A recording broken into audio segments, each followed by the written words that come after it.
ya sering dipakai begitu itu ya fungsi ilahi itu ternyata nanti bukan hanya orang Israel. Kalau kita lihat di dalam zamannya Esra Nehemia gitu, nanti kita akan tahu bahwa ternyata Tuhan itu menggunakan orang-orang di luar Israel menjadi punya fungsi ilahi.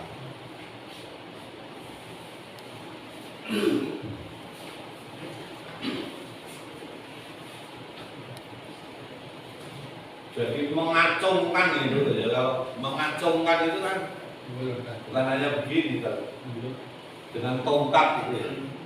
Itu mau menunjukkan kuasanya. Maka nanti kan acungkan tongkatmu, tanganmu gitu ya. Kalau misalnya laut terbelah. Tapi itu peristiwa apa ya, nanti kita bahas. Allah memberikan Harun sebagai teman. Harun abangmu akan menjadi nabimu. Maksudnya itu penyambung lidah. Dalam arti ini, nabi dalam arti penyambung lidah. Kenapa Allah sendiri ngomong, lihat aku mengangkat engkau sebagai Allah bagi Firaun? Seolah-olah menjadikan Musa itu sebagai Allah. Ya dalam arti tertentu itu ya yang mengadili, yang menghakimi, yang menguasai itu adalah Musa karena punya fungsi keilahian. Dalam saat-saat tertentu itu punya mandat. Nah, ini kalau kita biasa pakai mandat. Seperti Megawati memberikan mandat kepada Ganjar.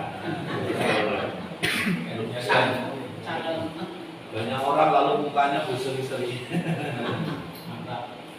Mau bertanya, sebenarnya apa arti ilahi itu? Karena sering juga kita dengar, jadilah menjadi keluarga yang ilahi, maka anak-anaknya juga menjadi anak yang ilahi. Itu kan mau tergantung sebenarnya dijelaskan dengan apa ya. Kalimatnya memang harus ilahi dalam arti kalau anak-anak ilahi itu kan berarti kan anak-anak yang punya sifat seperti ilahi, yang ilahi seperti Allah sendiri.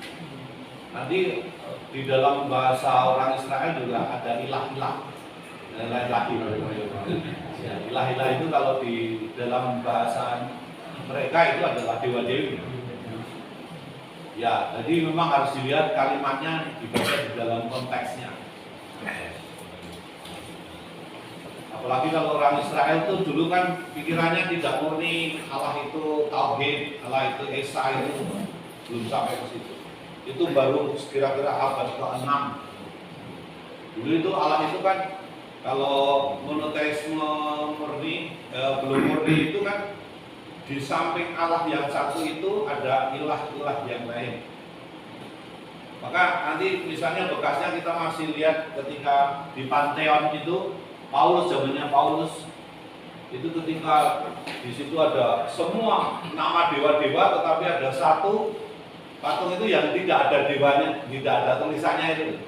Nah, lalu Paulus memakai itu, ya itu yang nggak ada tulisannya itu ya kami, itulah Mesias, gitu kan.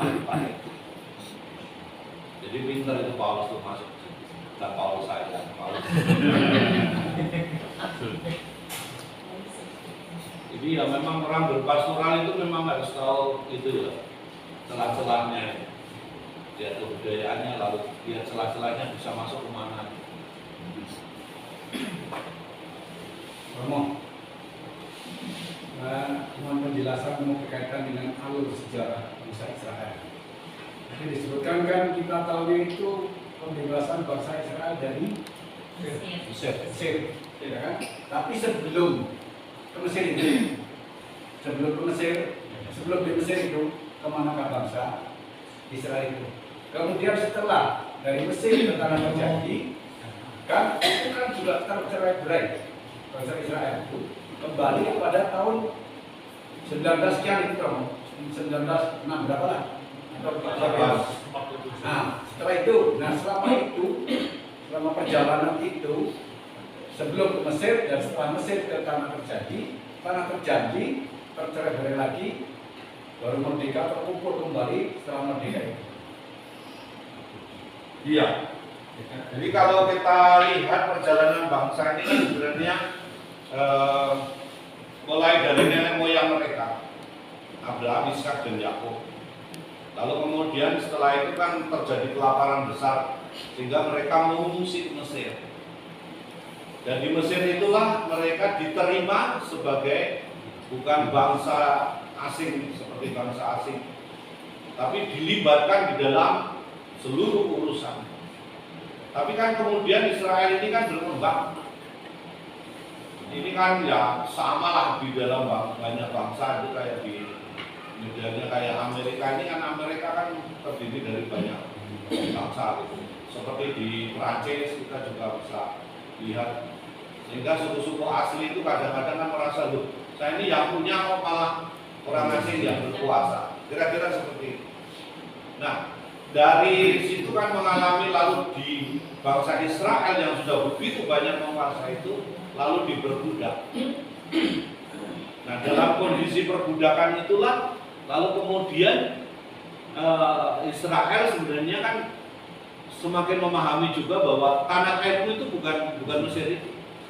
Tanah yang dijanjikan Allah itu adalah Kanaan. Nah, lalu dari situ maka dibawa ke tanah Kanaan. Itu prosesnya lama. Memang yang sering kita dengar itu adalah 40 tahun. Tapi jangan-jangan 40. Jadi 40 kali 3. Nah, sesudah bangsa Israel ini, nanti kita akan belajar itu tapi agak lama. Sesudah memasuki Kanaan, mereka ini kan menjadi bangsa yang sebenarnya harusnya itu teokrasi.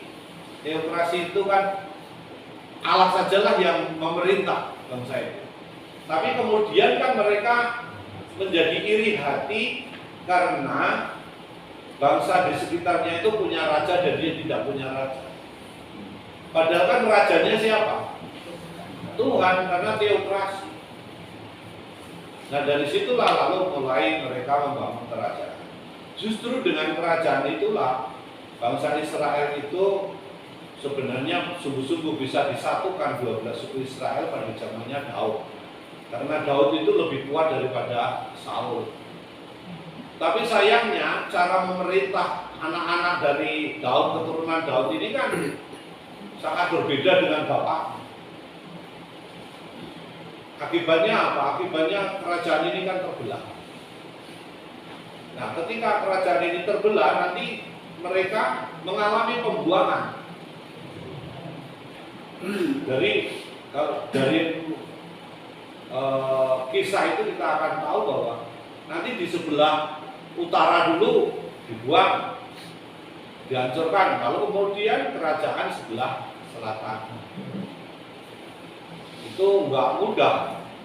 Setelah mereka itu istilahnya dibuang lagi, nah itu selama bertahun-tahun baru dikembalikan ke Yerusalem.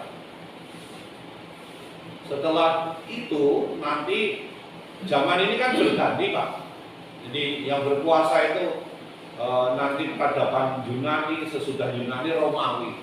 Nah, pada zaman Romawi inilah Israel itu yang dulunya punya Kanaan itu dihancurkan nanti zamannya Titus tahun 70.